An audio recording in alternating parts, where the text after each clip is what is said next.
Hello friends, টেক্সারিং online চ্যানেলে আপনাদের সকলকে জানাই স্বাগতম।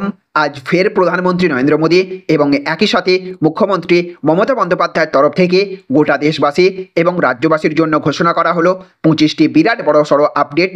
প্রত্যেকটি খবরের দিকে বিস্তারিতভাবে নজর রাখবো আমরা। প্রথমেই দেখে নেব আজকের গুরুত্বপূর্ণ শিরোনাম হেডলাইন্সগুলি। তো দেখুন না, আজকের প্রথম হেডলাইন্সেই বলা হচ্ছে রাজ্য স্টেক হোল্ডার তাদের সঙ্গে কথা বলবেন না। গঙ্গা জলবন্টন চুক্তি রিনিউ ইস্যুতে মোদীকে তীব্র আক্রমণ মমতার। পায়ে হাতে ধরেও মিলবে না লক্ষ্মীর ভাণ্ডার, থাকতেই হবে কতগুলি নথি, পরিষ্কার জানিয়ে দিল পশ্চিমবঙ্গ সরকার। সিলমোহর কেন্দ্রের তত্ত্বেই কলকাতায় ফিরে মমতার মুখ থেকে গায়েব মাইক। দেশের নতুন 3 ফৌজদারি আইনের সংশোধন চাইছে রাজ্য, এবার আলোচনা বিধানসভায়। বরাদ্দ কমল আইসিডিএস প্রকল্পে, বঞ্চনা নিয়ে হুঁশিয়ারি মন্ত্রী শশী পাঁজার। শুভেন্দুর মন্তব্যের জেরে ফুল বদল সংখ্যালঘু নেতার, বড় ধাক্কা বিজেপির। আমি আর কথা বলবো না, মুখ্যমন্ত্রী মমতার অভিযোগে নীরবতা ভাঙলেন নীতি আয়োগের সিইও। বিশাল সিদ্ধান্তের পথে মোদী সরকার, বিক্রি হচ্ছে সরকারি ব্যাংক, কি হবে গ্রাহকদের জানবো। টাকা বাঁচাতে রিচার্জ করুন এয়ারটেলের এই প্যাকটি, নিশ্চিন্তে থাকুন 3 মাস। ভিন রাজ্যে আলু রপ্তানি আপাতত বন্ধ, মুখ্যমন্ত্রীকে চিঠি দিয়ে জানালেন আলু ব্যবসায়ীরা। নিরাপত্তা নিয়ে আশঙ্কা, তড়িঘড়ি 2000 বিএসএফ জওয়ান পাঠিয়ে দিল কেন্দ্র সরকার। গুজরাট থেকে নির্বাচিত হওয়া ব্যক্তিই এখন স্বরাষ্ট্রমন্ত্রী, ভাবতে অবাক লাগে কটাক্ষ শরদ পাওয়ারের। শুধু কর ছাড় নয়, সোনার দামে চালু হচ্ছে নতুন নিয়মও, হুড়মুড়িয়ে কমবে দাম। তৃণমূলে কোনো সমাজ বিরোধীর প্রয়োজন নেই, লেজ মোটা হলে অভিষেক কেটে দেবেন, বার্তা সৌগত নারায়ণের। নিয়োগ দুর্নীতিতে উঠে এলো বড়বাবুর নাম, কে এই ব্যক্তি, ফাঁস হতেই তোলপাড় বাংলা। 15ই আগস্টের আগে দেশবাসীকে বিশেষ কাজ করার আহ্বান জানলেন প্রধানমন্ত্রী। অনুব্রত মণ্ডল ছাড়া বীরভূমে কিছু নেই, কাজলের মুখে উল্টো সুর। আমি তো খুশি ছিলাম মমতাজি এসেছিলেন, মাইক বন্ধের দাবি নিয়ে নয়া তত্ত্ব খাড়া অর্থমন্ত্রীর। তো চলুন এবারে আমরা আজকের বাছাই করা বেশ কয়েকটি অতি গুরুত্বপূর্ণ খবর নিয়ে বিস্তারিতভাবে আলোচনা করে নেব। আর তার আগে আপনাদের কাছে করব একটা ছোট্ট রিকোয়েস্ট, আপনি যদি আমাদের চ্যানেলে নতুন হয়ে থাকেন তাহলে আমাদের চ্যানেলে সাবস্ক্রাইব করার সঙ্গে সঙ্গে পাশের বেল আইকনটিকে বাজিয়ে রাখবেন। আর আপনি যদি এই ভিডিওটি ফেসবুক থেকে দেখে থাকেন তাহলে অবশ্যই এই পেজটিকে ফলো করবেন এবং এই ভিডিওটিতে এক্ষুনি একটা লাইক করে দেবেন। জনস্বার্থে ভিডিওটিকে প্রচুর পরিমাণে শেয়ার করবেন। তো দেখুন না, আজকের প্রথম খবর, আমি তো খুশি ছিলাম মমতাজি এসেছিলেন, মাইক বন্ধের দাবি নিয়ে নয়া তত্ত্ব খাড়া অর্থমন্ত্রীর। তো নীতি আয়োগের বৈঠক ঘিরে তুলকালাম। রাজ্যের মুখ্যমন্ত্রী মমতা বন্দ্যোপাধ্যায় দাবি করেছেন তাকে বলতে দেওয়া হয়নি, তার মাইক অফ করে দেওয়া হয়েছিল 5 মিনিটের মধ্যেই। যদিও কেন্দ্র এই অভিযোগ উড়িয়েছে, এদিকে মুখ্যমন্ত্রীর এই অপমানে তার পাশে দাঁড়িয়েছে ইন্ডিয়া জোটের শরিকরা, তা নিয়েও বেঁধে গেল বচসা। মমতা বন্দ্যোপাধ্যায়ের সমর্থনে কংগ্রেসের জয়রাম রমেশ পোস্ট করতেই পাল্টা জবাব দিলেন কেন্দ্রীয় অর্থমন্ত্রী নির্মলা সীতারমণ। শনিবার নীতি আয়োগের বৈঠক থেকে মমতা বন্দ্যোপাধ্যায় ওয়াকআউট করার পরে তার সমর্থনে পোস্ট করেন কংগ্রেসের সাধারণ সম্পাদক জয়রাম রমেশ। তিনি লিখেছিলেন, যেহেতু 10 বছর আগে তৈরি হয়েছিল নীতি আয়োগ পিএমওর দপ্তরের সঙ্গে যুক্ত এবং প্রধানমন্ত্রীর নামে ঢাক পেটানোর কাজ করে, কোনোভাবেই এটি কেন্দ্র রাজ্যের সহযোগিতায় কাজ করেনি, সম্পূর্ণ পক্ষপাতিত্ব করেছে, কোনোভাবেই এটি স্বাধীন প্রতিষ্ঠান নয়। এই মিটিংগুলিও নাটক। আজ পশ্চিমবঙ্গের মুখ্যমন্ত্রীর সঙ্গে যা হয়েছে তা নীতি আয়োগের স্বভাবসিদ্ধ বিষয় হলেও কোনোভাবেই গ্রহণযোগ্য নয়।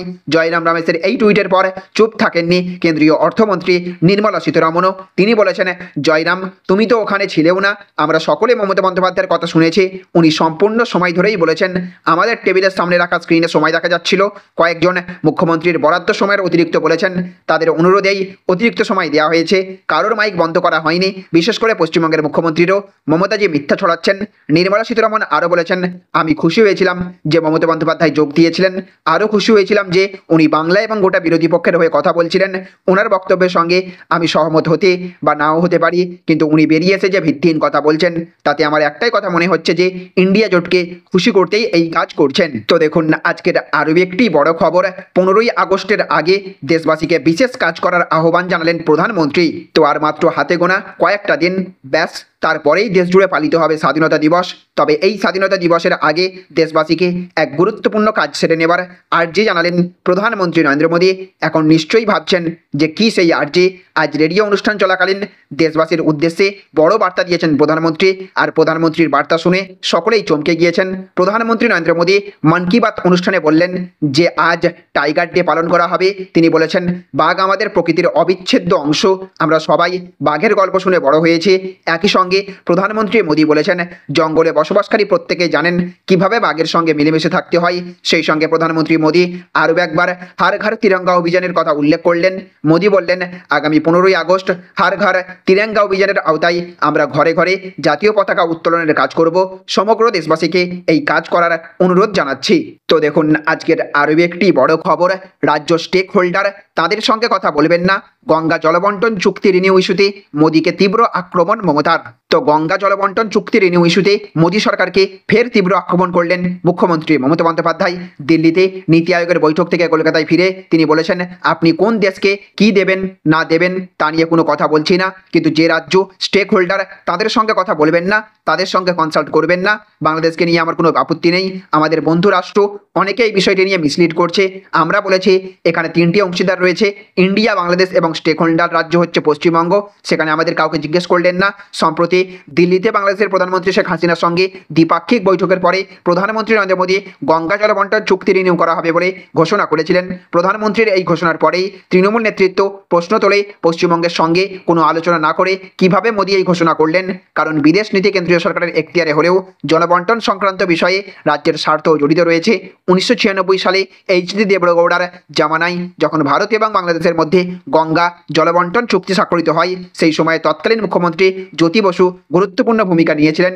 1996 সালে যখন গঙ্গা জলবন্টন চুক্তি স্বাক্ষরিত হয়, সে সময় ঠিক হয়েছিল 2026 সালে এই চুক্তি পুনরায় খতিয়ে দেখা হবে। কিন্তু হাসিনার সঙ্গে বৈঠকের পরে মোদী ঘোষণা করে দেন এই চুক্তি রিনিউ হতে চলেছে।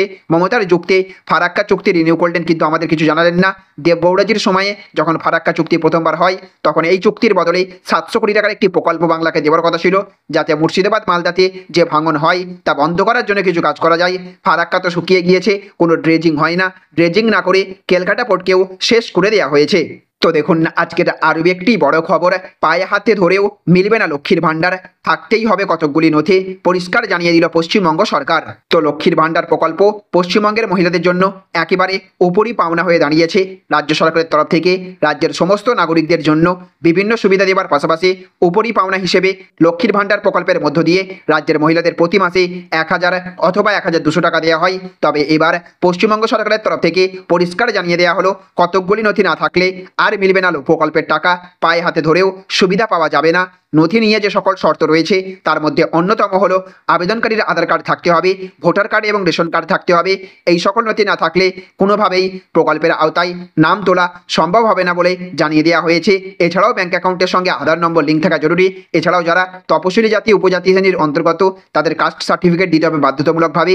যদি তা না দেওয়া হয় তাহলে বাড়তি টাকা পাওয়া যাবে না, ওই আবেদনকারীকে তখন সাধারণ শ্রেণীভুক্ত করে দেওয়া হবে। তো দেখুন আজকের আরও একটি বড় খবর, শুধু কর ছাড় নয়, সোনার দামে চালু হচ্ছে নতুন নিয়মও, হুড়মুড়িয়ে কমবে দাম। তো বহু মূল্যবান যে সকল ধাতু রয়েছে তার মধ্যে অন্যতম হলো সোনা।